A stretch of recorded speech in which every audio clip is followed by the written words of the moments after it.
आता मी जे गुण सांगणार आहे त्याच्यामध्ये अजून निर्मितीताईंचे गुण ऍड होणार आहेत. तर आता टॉप जोडी मी सांगतोय. आनंद आणि क्षिती यांना मिळालेले आहेत 58 गुण. निर्मितीताई तुमचे गुण. चॉकलेट घंटी 10. टोटल आहेत 68 गुण. त्यानंतरची मी जोडी सांगतोय. वैभव आणि विशाखा यांना आतापर्यंत मिळालेत 56 गुण. मॅम तुमचे गुण. 10. क्या बात आहे, म्हणजे टोटल 66 गुण.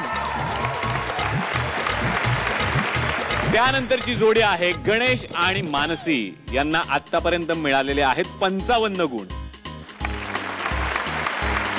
मॅम तुमचे गुण. 7 म्हणजे टोटल 62 गुण. त्यानंतर रमेश आणि मौसमी यांना आतापर्यंत 55 गुण मिळालेत. मॅम तुमचे गुण. 8. क्या बात आहे, म्हणजे टोटल 63 गुण. दिगंबर आणि आरती यांना आतापर्यंत मिळालेले आहेत 54 गुण. माझ्याकडून त्यांना 8 म्हणजे टोटल 62 गुण. गणेश आणि चैत्राली यांना आतापर्यंत मिळाले 53 गुण. 8 म्हणजे 61 गुण. संजय आणि समीरा यांना आतापर्यंत होते 54 गुण. 8 म्हणजे 62 गुण. आणि आता उरल्या आहेत त्या 3 जोड्या ज्यांचे गुण सगळ्यांपेक्षा थोडेसे कमी आहेत. तर मी त्या 3 जोड्यांची आता नावं घेतोय आणि त्यांना मी मंचावरती बोलवतोय. अजय आणि प्राजक्ता, प्रसाद परी आणि उमेश सुप्रिया. आणि आता थोडंसं आणखी रिलॅक्स करूयात. यातली एक जोडी आहे जी सेफ आहे. ती कुठली जोडी आहे मी विचारतोय निर्मितीताईंना. मी आता स्मिताताईला सांगत होते की माझे हात थंडगार पडलेत. म्हणजे परीक्षेला उभे आहात तुम्ही आणि टेन्शन मला आलंय.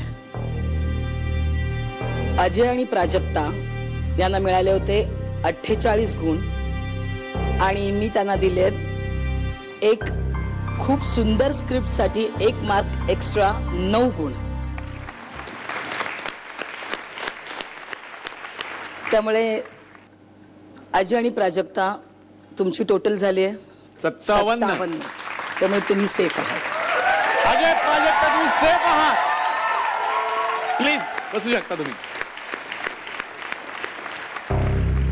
प्रसाद आणि परी तुमचेही स्मिताचे मार्क्स धरून 48 गुण होत होते आणि मी तुम्हाला दिलेत 7 मार्क्स. तुमचे झालेत 55 गुण. 55 गुण. आणि उमेश आणि सुप्रिया स्मिताचे गुण धरून तुमचे 48 गुण होत होते आणि मी तुम्हाला दिलेत 8 गुण.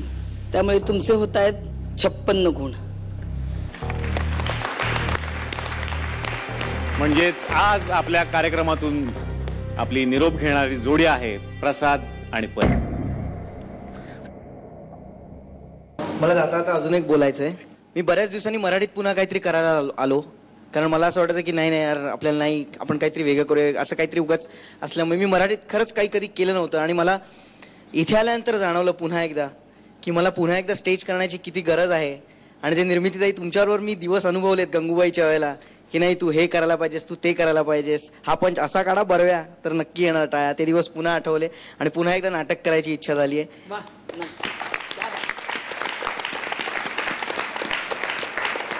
खूप खरं सांगायचं तर आपल्याला टीव्हीवर बघताना गोष्टी फार सोप्या दिसतात की स्टँडअप कॉमेडी फार सोपी आहे असं आपल्याला वाटतं.